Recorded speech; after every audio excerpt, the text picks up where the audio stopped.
윤갑나리를 포기할 순 없어. 네 말 따윈 난 절대 믿지 않아. 널 이리 만든 자한테 복수하고 싶지 않아? 팔척기의 원한의 시작은 저자가 아니다. 철저히 윤갑을 감시하라. 날 믿기 삼아 팔척기를 불러내겠어. 안녕하세요. 드라마 예고 분석 내피셜 코크입니다. 기궁 1, 2화 어떻게 보셨나요? 오랜만에 재밌는 한국형 미스터리 사극이 나왔습니다. 1화가 방송된 직후 SNS와 커뮤니티에서는 이런 반응들이 쏟아졌습니다. 윤갑, 제발 사람만 있어줘. 그게 사람이든 귀신이든. 홀령 환타지 사극인데 어떻게 이렇게 서사가 탄탄한 거지? 배우들 연기력이 실화냐? 눈빛만으로 홀령을 소환할 것 같다. 미스터리, 궁중, 공포, 감성, 코믹 모두 담아낸 괴물 드라마. 기궁은 단순한 귀신 이야기도 그리고 흔한 궁중 로맨스도 아닙니다. 죽은 자와 산자, 복수와 구원, 그리고 진지함 속에 묻어나는 코믹까지 담은 첫 화부터 조용하지만 강렬하게 시청자들을 사로잡았습니다.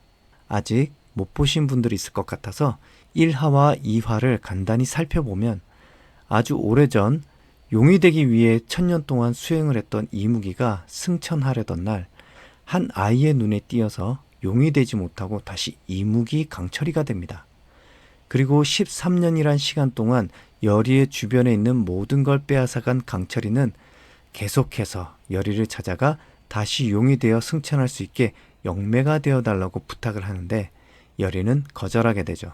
그러던 중 어린 시절 자신을 곁에서 지켜주었던 윤갑이가 한양에서 나타나 임금의 안경을 만들어 달라는 핑계로 여리를 데리고 같이 한양으로 향하는데 왕을 경계하던 이들에게 바로 주인공 윤갑이 죽습니다. 윤갑의 몸은 이무기 강철이가 빙의해서 차지하고 윤갑의 홀령은 떠돌기 시작하죠.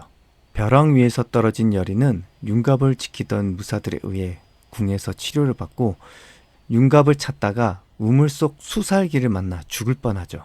우물에서 나타나는 수살기는 등장할 때마다 깜짝깜짝 놀랄만한 공포감을 줬는데요.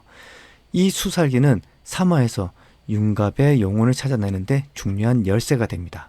그럼 지금부터 기궁 3화 예고 내피셜 시작합니다. 기궁 3화 첫 번째 추리는 예고편에서 여리가 수살기와 거래를 맺는 순간이 나옵니다. 2화 마지막에 수살기를 불러내 대화를 나누는 장면과 이어져서 3화가 시작될 것 같습니다. 죽은 홀령인 수살기에게 여리는 이렇게 말합니다. 널 이리 만든 자한테 복수하고 싶지 않아? 내가 도와줄게. 너도 날 좀 도와다오. 윤갑을 되살리기 위한 여리의 절박한 선택인데요. 여리는 1화에서 외다리 귀신의 복수를 막으며 죽은 자의 원한도 산자의 생명도 모두 소중하다는 강한 윤리적 기준을 보여준 인물이었어요. 그런데 3화에서 윤갑의 홀령을 찾기 위해 수살기의 복수를 돕는다? 즉 사람 한 명의 목숨을 대가로 홀령과 거래를 한다는 것은 여리가 자신의 신념을 깨부수는 장면이자 앞으로의 캐릭터의 전환점이 될 것 같습니다. 그리고 수살기는 궁의 비밀을 알고 있어서 몰래 암살된 것으로 보입니다. 그 비밀은 왕이 어릴 적 자신의 아들과 같은 병을 앓았고 무당을 몰래 궁으로 불러 치료를 받았다는 것입니다. 그리고 그 비밀을 숨기려고 무당을 살해했죠. 그 근거는 기궁 오프닝에서 스포일러로 나옵니다. 오프닝 20초쯤에 등장하는 왕의 얼굴 양쪽 볼의 흉터가 붉게 번쩍이는 장면은 왕의 아들과 같은 병을 앓았다는 것을 암시합니다. 스페셜 티저에서도 윤갑의 몸에 들어간 강철과 왕이 숲속에서 대결하는 장면에서 왕의 얼굴 양쪽 볼에 흉터가 보이더라고요. 이는 아직 완치가 되지 않았거나 팔척기가 왕의 몸속으로 들어간 것일 수도 있습니다. 가장 중요한 점은 왕을 치료해준 그 무당이 여리의 어머니일 것 같다라는 점입니다. 1화부터 여리는 외할머니 손에서 자랐고 외할머니부터 여리까지 대대로 무당 집안이라고 했지만 여리의 어머니에 관해서는 아직 한 번도 언급된 적이 없습니다. 그래서 3화나 4화에서는 수살기가 왕을 살리기 위해 도움을 준 무당이었고 여리의 어머니인 수살기의 죽음이 밝혀질 것 같습니다.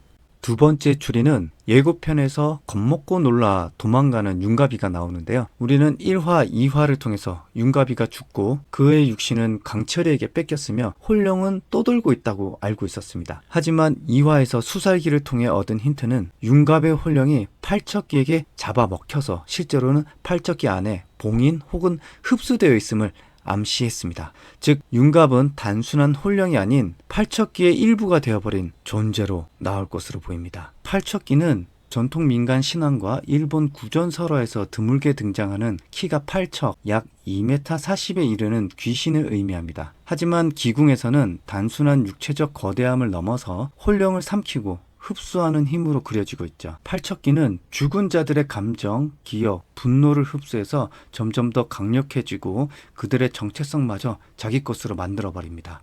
즉 팔척기는 단순한 괴물이 아닌 윤갑을 포함한 수많은 혼령들의 복합체, 그리고 그 중심에는 윤갑이 자리하고 있을지도 모릅니다. 그렇다면 윤갑은 완전히 팔척기가 되어버린 걸까요? 아닙니다. 이 점이 매우 중요합니다. 윤갑은 죽기 직전까지 암살자들에게 막 저항을 했고요. 그의 의지가 너무 강했기 때문에 혼령은 완전히 소멸되지 않았을 것입니다. 팔척기가 윤갑을 삼켰지만 윤갑의 혼은 팔척기 안에서도 살아남아서 저항하고 있을 것입니다. 마치 지킬 박사와 하이드처럼 팔척기와 윤갑의 영혼이 계속 싸우고 이중인격처럼 왔다 갔다 할 것 같네요. 이렇게 세계관이 또 한 번 뒤집힙니다. 강철이는 윤갑의 육신을 가진 자, 팔척기는 윤갑의 혼령을 삼킨 자. 윤갑이라는 존재를 둘로 나눈 이 두 괴물은 앞으로 신기가 뛰어난 열애의 몸을 차지하기 위해서 충돌하게 될 것 같습니다. 팔척기의 원한의 시작은 저자가 아니다.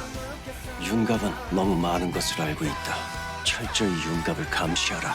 세 번째는 윤갑의 몸에 들어간 강철이가 한 말, 팔척기의 원한의 시작은 저자가 아니다. 그리고 왕이 윤갑은 너무 많은 것을 알고 있다. 철저히 윤갑을 감시하라. 라는 말을 보면 지금 왕이 아니라 왕의 아버지 때 어떤 큰 사건이 있었고 그때 죽은 인물이 원한을 품어서 팔척기가 되었다는 것을 짐작할 수가 있는데요. 그때의 사건을 강철이는 알고 있었고 왕은 손주의 악행의 비밀을 알고 있는 윤갑을 수상하게 여기고 계속 추궁을 하다가 결국 윤갑의 몸에 들어간 강철이가 왕에게 나 전설의 이무기 강철이야 라고 공표를 하고 총애와 충심을 다하던 두 사람의 관계가 갈등으로 전환될 것으로 보입니다. 그러면서 앞으로 티격태격하다가 결국엔 브로맨스가 나오지 않을까 기대해 봅니다. 날 믿기 삼아 팔척기를 불러내겠어. 네 번째, 3화의 마지막 장면이 이렇게 나올 것 같은데요. 수살기에 복수를 돕고 얻은 방법을 통해서 여리는 윤갑을 되살리기 위해 팔척기를 깨웁니다. 2화에 잠깐 나왔던 눈을 보면 예고편에서 보신 것처럼 3화에서 시청자들이 궁금했던 팔척기의 모습이 처음으로 공개될 것 같고요. 왠지 도깨비 같은 얼굴에 2m 40의 장신의 키를 가진 억울한 죽음을 당한 장군의 모습이지 않을까 살짝 던져봅니다. 이렇게 팔척기의 등장과 함께 3화는 끝이 날 것 같네요. 이번 주 기궁 3, 4화 본방사수 하시고요. 저는 다음에 또 만나요. 제발 다음 영상에 힘이 될 수 있도록 구독, 좋아요, 알람 부탁드립니다. 딸랑딸랑.